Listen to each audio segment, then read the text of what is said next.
함께 상고할 하나님의 말씀은 민수기 4장 34절에서 49절 말씀입니다. 모세와 아론과 회중의 지도자들이 고아 자손들을 그 종족과 조상의 가문에 따라 계수하니 30세부터 50세까지 회막에서 복무하고 봉사할 모든 자 곧 그 종족대로 계수된 자가 2750명이니 이는 모세와 아론이 여호와께서 모세에게 명령하신 대로 회막에서 종사하는 고아인의 모든 종족 중 계수된 자니라. 게르손 자손 중 그 종족과 조상의 가문을 따라 계수된 자는 30세부터 50세까지니 회막 봉사에 참여하여 일할 만한 모든 자라. 그 종족과 조상의 가문에 따라 계수된 자는 2630명이니 이는 모세와 아론이 여호와의 명령대로 회막에서 종사하는 게르손의 자손의 모든 종족 중 계수된 자니라. 무라리 자손의 종족 중 그 종족과 조상의 가문에 따라 계수된 자는 30세부터 50세까지 회막에서 복무하고 봉사할 모든 자라. 그 종족을 따라 계수된 자는 3200명이니 이는 모세와 아론이 여호와께서 모세에게 명령하신 대로 무라리 자손들의 종족 중 계수된 자니라. 모세와 아론과 이스라엘 지휘관들이 레위인을 그 종족과 조상의 가문에 따라 다 계수하니 30세부터 50세까지 회막 봉사와 매는 일에 참여하여 일할 만한 모든 자 곧 그 계수된 자는 8580명이라.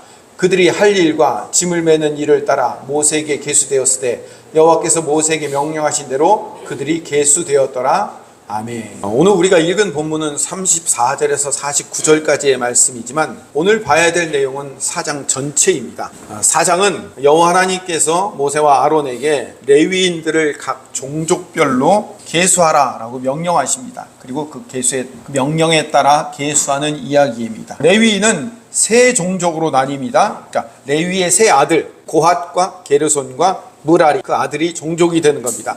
먼저 고핫 자손들은 그 역할이 4절부터 20절까지 기록되어 있습니다. 고핫 자손들 안에는 제사장들의 임무가 포함이 되어 있어요. 왜냐하면 고핫 자손 안에는 제사장들이 들어가 있기 때문에 그렇습니다. 자, 족보를 살펴보면 아론이 3명의 아들을 낳았어요. 근데 그 첫째 아들이 고핫이에요. 그 고핫의 아들 중에 아므람이라는 아들이 있어요. 그 아므람이 아론과 모세를 낳았습니다. 그러니까 고핫 자손 안에는 모세와 아론이 있어요. 근데 하나님께서 아론과 그 아들들을 따로 특별히 구분해서 제사장들이 되는 거예요. 레위인 안에 제사장들이 따로 분류가 되어 있는 거예요. 그들이 고핫 자손이다 라는 것을 머릿속에 기억하고 있으면 됩니다. 그래서 고핫 자손들이 어떤 일을 해야 되는가를 이야기할 때는 고핫 자손 안에 있는 제사장들의 임무가 먼저 기록되어 있는 거예요.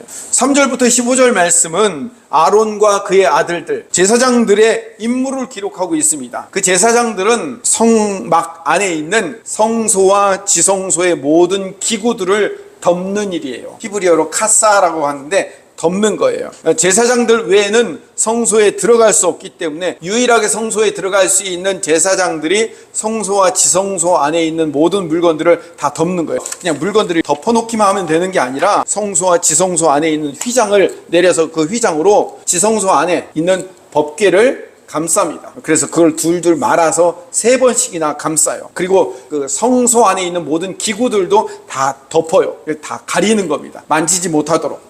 그게 아론과 그의 아들들이 해야 할 일입니다. 그리고 그 중에 특별히 16절에 보면 아론의 장자, 실질적인 장자이죠. 앞에 있는 두 아들은 다른 불을 들였다가 죽었기 때문에, 그래서 아론의 실질적인 장자이며 차기 대제사장인 엘르아살의 임무가 기록되어 있어요. 거기에 보면 등유와 향과 소제물과 관유와 장막과 성소의 모든 기구들을 엘리아살이 책임 맡아서 덮고 다시 그것을 조립하고 해체하는 일을 지휘하도록 되어 있는 겁니다. 그리고 제사장들이 모든 기구들을 다 덮어 감싸 놓으면 그것을 들고 나르는 일을 고핫 자손들이 하게 되는 겁니다. 그리고 24절부터 28절까지의 말씀은 게르손 자손들이 해야 될 일이에요. 게르손 자손들은 성막의 휘장, 회막의 덮개, 해달 가죽의 덮개, 회막문이라고 해서 천으로 되어 있어요. 전부 다 천이에요. 그리고 뜰의 휘장, 성막과 제단 사방에 있는 뜰의 휘장문, 이것도 다 천막으로 되어 있어요. 그런 모든 천막들을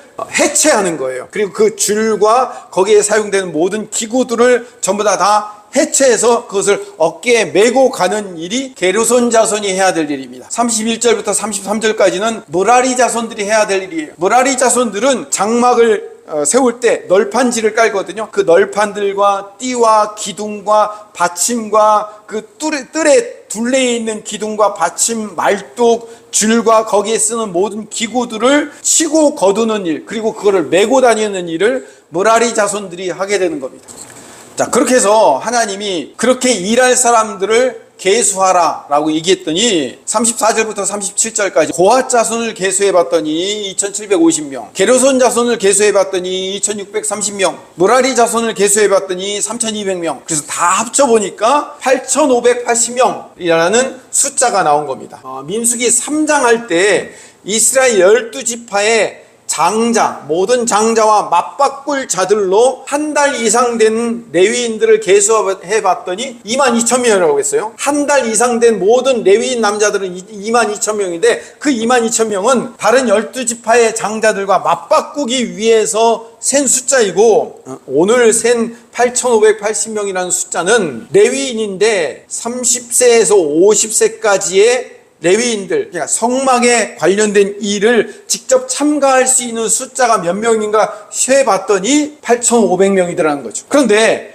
이들을 셀 때는 30세에서 50세까지만 셌어요. 3절, 23절, 30절, 34절, 39절, 43절, 47절 10세에서 50세를 7번이나 반복을 했어요. 그럼 반복하는 이유는 뭐죠? 강조하기 위해서 그런 거예요. 왜 레위인들은 30세에서 50세까지만을 회막에서 봉사하도록 하나님께서 규정을 하셨을까요? 다른 12지파들은 20세 이상 전투에 참가할 수 있는 모든 남자들을 다 세고, 그리고 한계선도 없었어요. 몇 세까지 상관없이 무조건 20세 이상 남자는 다 셌는데 왜 레위인들은 30세에서 50세일까? 이유가 있어요. 성막에서 봉사할 나이가 30세인 이유는 성막 일에 능숙한 사람이어야 되기 때문에. 지금 우리가 사는 시대처럼 100세 인생이 아니에요. 그 당시는요 50세에서 60세가 평균 수명이었어요. 그렇게 많이 살지 못했던 시대에 30세라는 것은 인생을 굉장히 많이, 인생을 반이나 살았던 그런 경험도 많고 성막 일에 능숙한 사람들을 뽑아서 그들을 사용하는 거예요. 그래서 15절,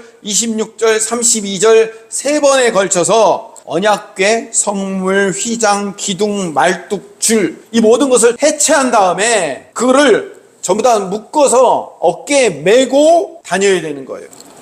해체하고 그걸 다 조립하는 것도 능숙한 기술이 필요한데, 그걸 어깨에 메고 다니려면 힘도 필요해요. 힘과 기술이 동시에 필요한 거예요. 그래서 숙달될 시간도 필요했고 훈련 기간이 필요했단 말이에요. 힘도 있어야 된단 말이에요. 그래서 30세에서 50세로 규정했어요. 50세 이하로 규정한 이유는 그 일이 힘들기 때문에, 그보다 훨씬 더 나이가 많으면 고도의 집중력이 필요한 일인데 체력과 노쇠함을 생각해서 50세 이하로 낮춰놓은 거예요. 그래서 회막 일에 적정한 나이를 30세에서 50세로 규정해 놓는 거죠. 자, 이 모든 레위인들이 해야 될 일들 중에 가장 먼저 움직여야 될 사람들, 그러니까 구름 기둥과 불 기둥이 움직이면 제일 먼저 일을 시작해야 되는 사람이 누구냐면 제사장들이 일을 시작해야 돼요. 그들이 지성소와 성소 안에 있는 모든 물건들을 다 감싸서 덮어놓고 그를 어깨에 맬 수 있도록 만들어 놓은 다음에, 그 다음에 고핫 자손들이 들어와서 어깨에 매야 된단 말이에요. 그리고 출발을 해야 돼요. 므라리 자손들과 게르손 자손들이 그것들을 다 해체해서 함께 들고 가야 된단 말이에요. 그래서 제일 먼저 일해야 되는 사람들이 제사장들이에요. 오늘 우리가 읽지는 않았지만 4장 5절에서 14절까지 제사장들이 해야 될 일을 기록해놨어요. 근데 성소의 기구들을 만지지 못하도록, 성소 안을 보지 못하도록 모든 물건을 덮는 일을 한 거예요. 히브리어 카사라는 말은 가리다, 덮다라는 뜻이라고요. 4장 5절, 8절, 9절, 11절, 12절, 15절 6번이나 반복해서 가려야 돼요. 덮어야 돼요. 우리가 알고 있는 대로 지성소와 성소는 벽돌로 지은 이런 건물 같은 게 아니에요. 그건 천막이에요. 천막을 친 상태에서는 고핫 자손들이 들어올 수가 없어요. 그 안에는 제사장들만 들어가야 돼요. 그렇기 때문에 가운데 있는 휘장을 걷어내고 그걸로 법궤를 감싸고 그 안에 있는 모든 물건들을 다 덮어서 들 수 있도록 만들어 놓고, 그리고 그 천막인 휘장을 걷어내고 나면 그때 고핫 자손들이 들어올 수 있는 겁니다. 그러면 고핫 자손들은 왜 성물을 만지지도 못하고 성소 안으로 들어가서 보지도 못하게 할까요? 성물을 어깨에 메고 다니다 보면 만질 수도 있고 볼 수도 있는 거 아닙니까? 제사장들 자기들은 맨날 보고 만지고 하면서 고핫 자손들은, 레위인들은 들어가지도 못하게 막는 거예요. 막고 있다가 성막이 움직일 때가 되면 자기들끼리 다 감싸서 못 보게 만들고 못 만지게 만들고 다 됐습니다 라고 하면 와서 들고만 가야 되는 게 고앗 자손들이 해야 할 일인 거예요. 4장 15절 말씀을 봅시다. 진영을 떠날 때 아론과 그 아들들이 성소와 성소의 모든 기구를 덮는 일을 마치거든 고앗 자손들이 와서 맬 것이니라. 그러나 성물은 만지지 말라. 그들이 죽으리라. 회막 물건 중에서 그것들은 고앗 자손이 맬 것이며 고앗 자손들이 다 준비된 것을 어깨에 메고는 갈 수 있지만 만지지 말라는 거예요. 직접 만지면 안 되는 거예요. 그것을 해체하기 전에는 보지도 말아야 되는 거예요. 왜? 그것을 해체하기 전에 보거나 아니면 성물을 만지면 직접 만지면 죽을 수 있기 때문에. 그래서 계속해서 17절에서 20절에 고앗 자손들에게 경고해요. 여호와께서 또 모세와 아론에게 말씀하여 이르시되 너희는 고앗 자손의 지파 레위인 중에서 끊어지게 하지 말지니 그들이 지성물에 접근할 때 그들의 생명을 보존하고 죽지 않게 하기 위하여 이같이 하라.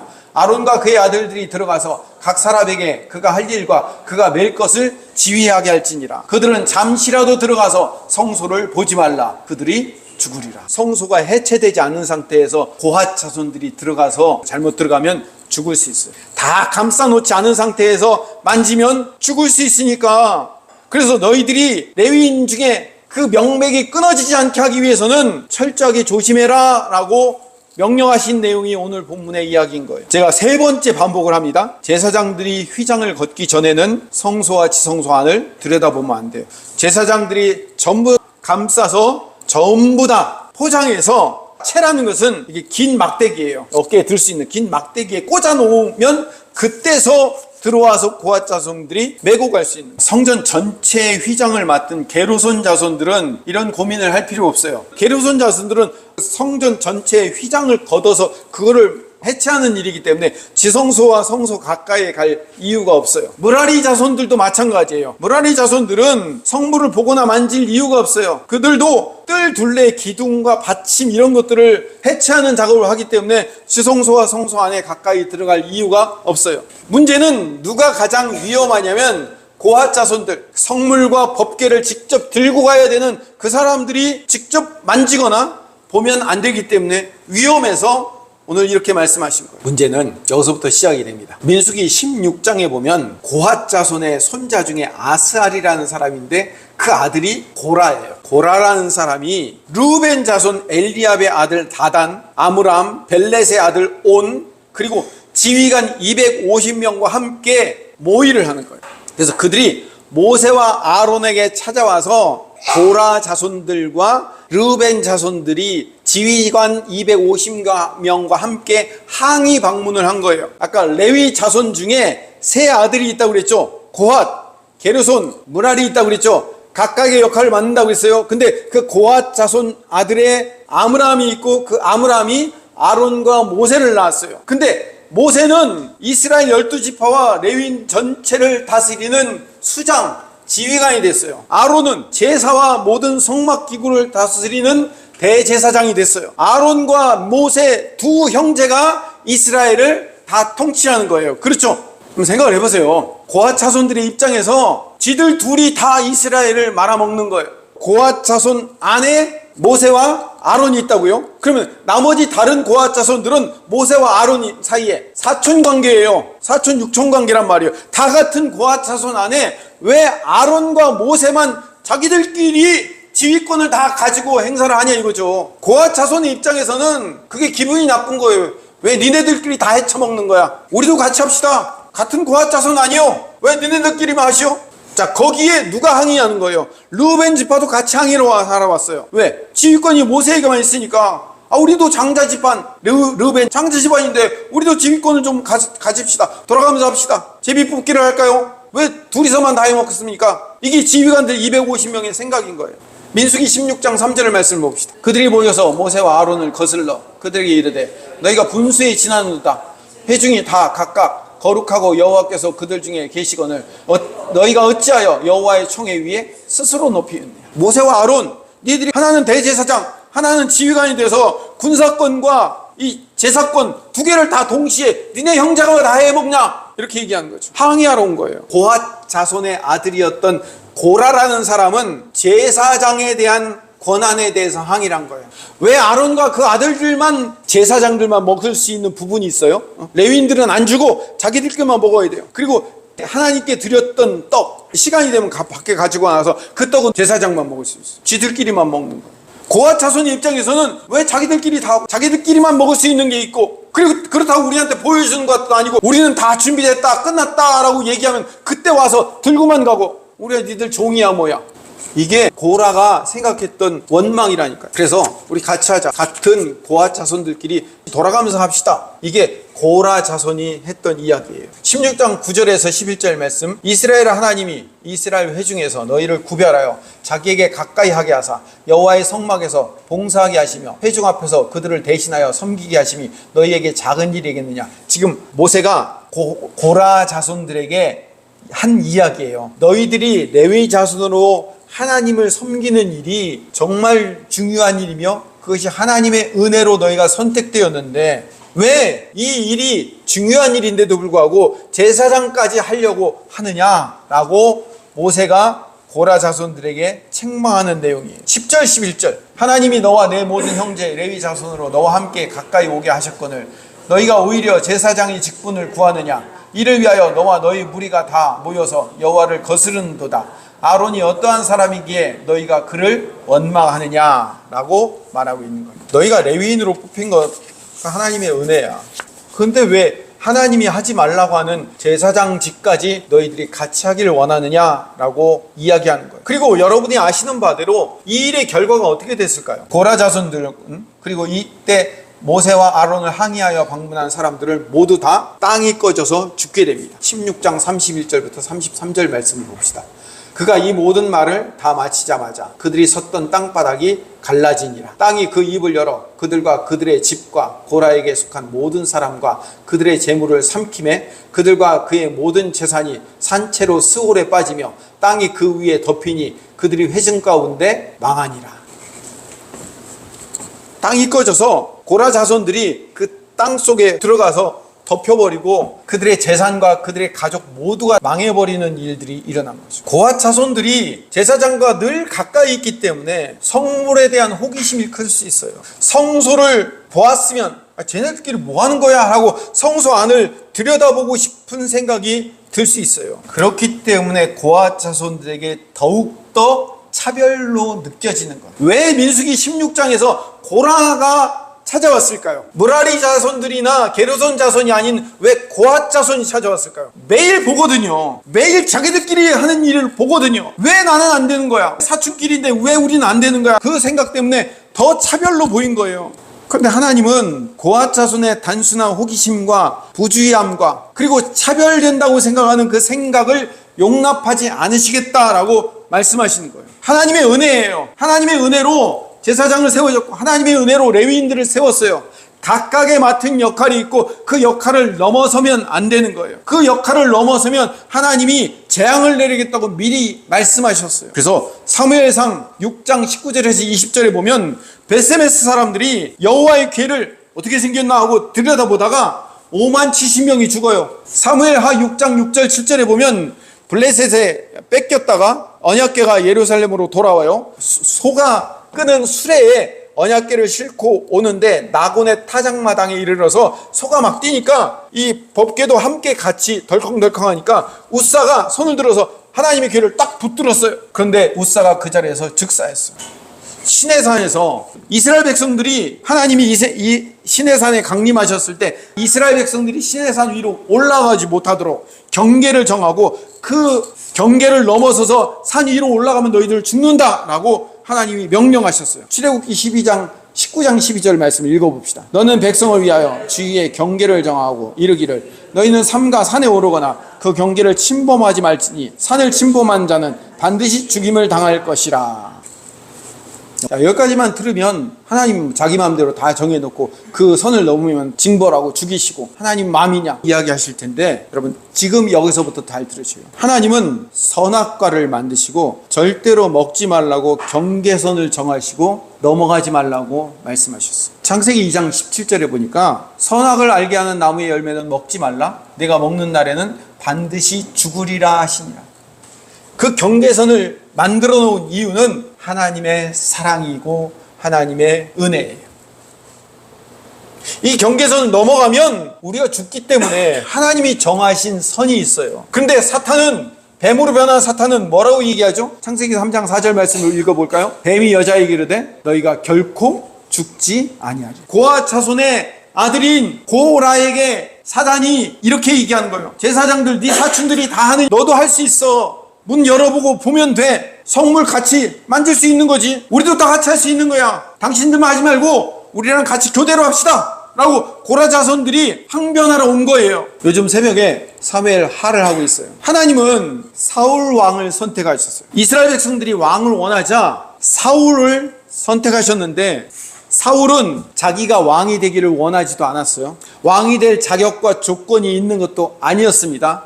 어느 날 하나님께서 자기가 원한 적도 없는 사울이라는 사람을 선택하여 왕으로 세웠어요. 하나님의 은혜입니다. 그렇게 한 이유는 하나님이 이스라엘의 하나님이 직접 다스리기를 원하셨던 거예요. 왕은 하나님이시기를 원하신 거예요. 사울 왕은 하나님의 은혜로 선택된 사람이에요. 다시 말씀드립니다. 사울은 왕이 될 자격이나 조건이 있어서 이스라엘 백성 중에 제일 괜찮은 사람이라 그를 뽑아서 왕을 만든 게 아니에요. 철저한 하나님의 선택이며 하나님의 은혜예요. 그렇게 하나님의 선택에 의해서 뽑은 사울은 하나님이 왕이심을 증거하며 하나님이 왕이심을 백성들에게 보여줘야 될 대리 통치자에 불과한 겁니다. 하나님은 사울이라는 사람을 사용하셔서 이스라엘을 다스리는 분은 사울이 아니고 하나님이 다스린다는 것을 가르치고 보여주기 위해서 사울이라는 사람을 은혜로 선택한 거예요. 그런데 문제는 사울이 왕이 되자마자 왕 노릇하기 시작한 거예요. 자기가 원래부터 왕인 줄 알아요. 자기 마음대로 이스라엘을 통치하고 다스리려고 하는 거예요. 왕 자리에 앉혀놓으니까 지가 왕이 되는 거예요. 하나님이 사무엘 선지자를 통해서 사울 왕에게 여러 번 경고하셨어요. 그런데도 불구하고 사울은 점점 자기가 왕이 되는 거예요. 사무엘이 내가 올 때까지 기다리라 라고 하는데도 불구하고 자기 마음대로 번제를 드리고 전쟁을 시작해요. 아말렉 족속들을 완전히 멸해야 된다라고 얘기하는데 아각 왕을 살려놓고 좋은 양과 소를 살려놔요. 결정적으로 하나님께서 당신의 주권으로 사울을 세우셨잖아요. 하나님의 결정적인 주권으로 사울 왕을 선택했잖아요. 그러면 사울의 다음 왕도 누가 선택해야 돼요? 하나님이 선택해야 하잖아요. 하나님이 사울을 전적인 당신의 은혜와 선택하셨으니 그 다음 왕도 하나님의 절대적인 주권과 선택으로 선택되어야 돼요. 그래서 하나님은 사울을 대신하여 어린 다윗에게 기름을 부었어요. 17살. 17살이면 고1이에요. 고1이면 뭘 알아요? 고1밖에 안 되는 아이를 기름을 부어놨어요. 그런데 문제는 하나님이 사울을 은혜로 세우고 그 다음은 다윗을 은혜로 세워놨는데 사울이 화를 내는 거예요. 두 번째 왕을 다윗으로 하나님이 세우시자 두 번째 왕을 다윗으로 기름 부어놓자 사울이 화를 내는 거예요. 하나님, 당신이 뭔데 왕을 당신이 선택해요?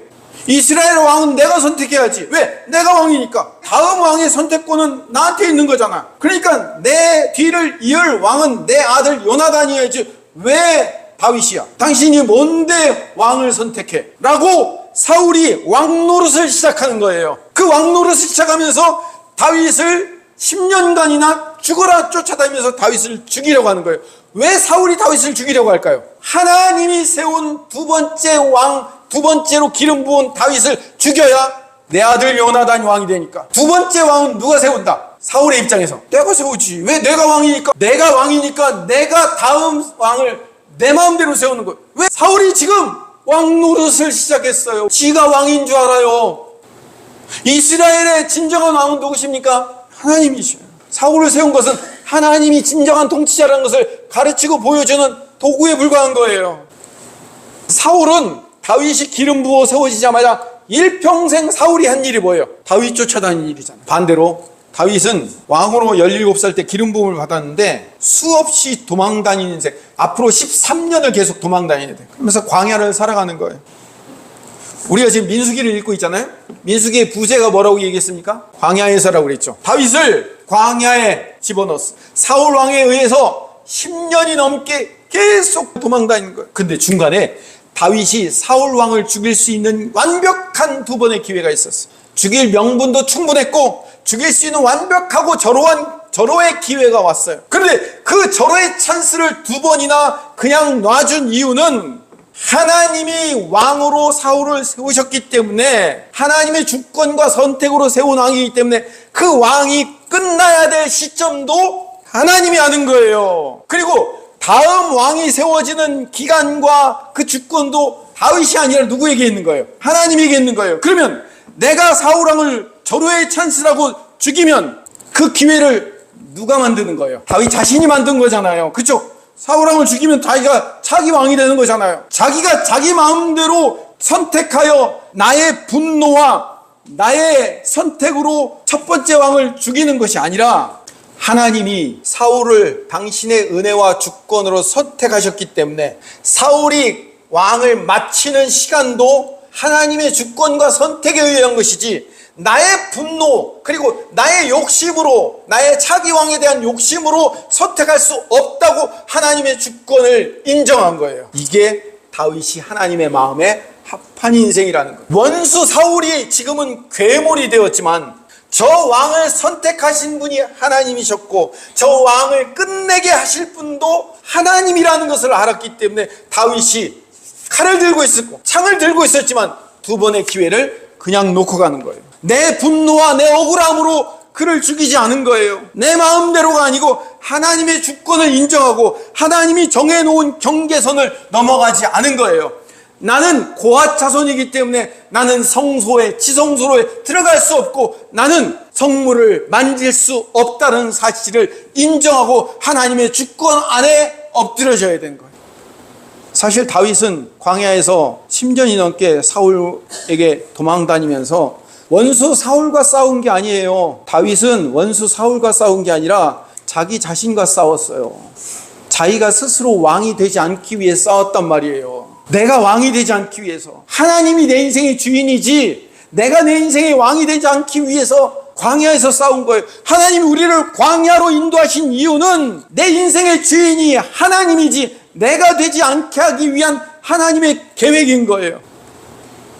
근데 사울은 기꺼이 자기가 왕이 되었어요. 왕 노릇하고 살았어요. 내가 왕인데 다음 왕은 내가 결정하지, 하나님 당신이 뭔데 당신이 결정합니까? 라고 자기가 왕 노릇하려고 했던 거예요. 그리고 하나님이 다윗 옆에 10년 이상 사울이 쫓아다니게 만들어서 사울을 옆에 두신 이유가 있어요. 사울을 옆에 두어서 다윗이 사울과 싸우게 한 것이 아니라 다윗 안에 있는 사울을 제거하고 죽이게 만드시는 거예요. 다윗 안에도 사울과 같은 마음이 있어요. 우리 모두가 다 사울과 같은 마음이 있어요.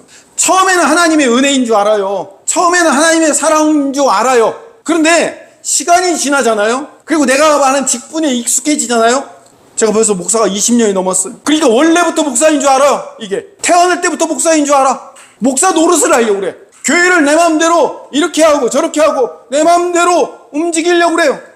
여러분, 내 안에도 사울이 있는 거예요. 여러분 안에도 사울이 있어요. 다윗도 10년이라는 광야가 없었다면, 그래서 사울처럼 바로 왕이 되었다면, 아니면 사울을 죽일 절호의 기회가 있을 때 그 자리에서 사울을 죽인 다음에 차기 왕이 되었다면 처음에는 하나님 했겠죠. 근데 시간이 지나면 다윗도 사울처럼 됐을 거예요. 자기가 왕이 되려고 그래요. 자기가 왕 노릇하려고 할 거예요. 다윗도 사실은 왕 노릇한 적이 있어요. 밧세바 사건에서 부하의 목숨을 내가 내 마음대로 죽이기도 하고 살기도 하잖아요. 부하의 부인을 내 마음대로 가지려고 하잖아요. 왕 노릇하잖아요. 다윗도 시간이 지나면 자기가 왕 노릇하려는 거예요. 우리도 그래요. 나도 그럴 수 있어요. 나도 내 안에 사울이 있어요. 내 안에 고라가 있다니까요. 하나님과 동등되려고. 하나님과 동등된다는 얘기는 내 인생의 주인이며 왕은 하나님이신데 하나님이 내 인생을 주관하고 이끌어야 되는데 내 인생의 주인은 나야. 내가 결정한 대로 내 마음대로 내 인생을 사는 거지 라고 내 인생의 선악과를 따먹으면 내가 하나님이 되는 거예요. 내가 하나님이 돼서 내 인생은 내 마음대로 사는 거예요. 먹음직도 하고 보암직도 하고 지혜롭게 할 만큼 탐스러운 열매가 뭔지 아세요? 선악과. 내 인생은 내 거라고 생각하는 마음. 고아 자손 중에 고라가 사울왕처럼 선악의 판단 기준을 내가 가지고 나도 같은 레위인인데 나도 제사장 할 수 있지 않느냐 라고 말하는 하나님의 주권을 인정하지 않고 내 마음대로 내 생각한 대로 따라가고 싶은 마음이 내 안에 있는 선악과인 것. 똑같은 레위 지파인데 제사장들은 성소에 들어가서 마음대로 성물도 만지고 제사장만 먹을 수 있는 것들 먹고 하는데 고앗 자손들은 보지도 못하고 만지지도 못하게 막는 불평등한 차별되고 느껴지는 거예요. 벌써 창립 8주년입니다. 물론 그 안에 코로나라는 3년을 좀 빼야 되긴 하겠지만 벌써 8주년이 됐습니다. 기포수정교회 주인이 하나님이신지 아니면 김성미 목사가 주인인지 다시 한번 제 자신이 점검을 할 때가 됐습니다. 혹시 내가 사울왕이 아닌지, 내가 고앗 자손이 아니 고라인지 점검할 필요가 있어요. 하나님께서 내게 은혜로 주었는데 이게 마치 처음부터 있었던 권리인 것처럼 착각하고 살지 않았는지 저를 점검해야 됩니다. 여러분도 마찬가지. 여러분에게 주셨던 직분들이 처음부터 여러분들이 받은 게 아니에요. 하나님이 은혜로 주신 거. 하나님의 은혜로 주신 건데 내가 장로, 내가 권사인데 왜 나한테 이렇게밖에 대접 못해라고 어느 날 내가 그 자리에 대한 대접을 받기를 원하기 시작하면서 내 안에 선악과를 따먹는 주인이 되고 싶은 마음, 왕이 되고 싶은 마음이 들어가지 않았는지를 점검해야 됩니다. 여러분의 가정을 만들어 주신 분은 하나님이셔요. 하나님이 여러분에게 은혜로 여러분의 가정을 만들어 주셨어요. 근데 그 가정의 주인이 하나님이 아니고 내가 아닌지 점검해야 돼요.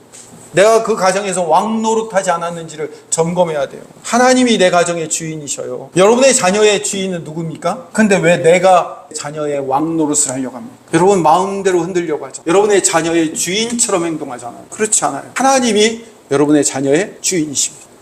마지막, 여러분의 인생의 주인이 누구죠?